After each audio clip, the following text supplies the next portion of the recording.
তোমাদের কেউ যখন মানুষের ইমামতি করবা তখন 4 শ্রেণীর প্রতি লক্ষ্য রেখে নামাজটা একটু সহজ করার চেষ্টা করবা। ইমাম সাহেব নামাজ সহজ করবে কয় শ্রেণীর প্রতি লক্ষ্য রেখে?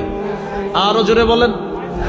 ফাইন্না ফীহিমুদ দাঈফা, কেননা ইমামের পিছনে মুসল্লিদের মাঝে দুর্বল মুসল্লি আছে, ওয়াল মারিদা, মুসল্লিদের মাঝে অসুস্থ ব্যক্তি আছে, ওয়াস সাগীরা, মুসল্লিদের মাঝে ছোট মানুষ আছে, ওয়াল কাবীরা, মুসল্লিদের মাঝে বৃদ্ধ ব্যক্তি আছে, অসুস্থ, দুর্বল, ছোট, বৃদ্ধ।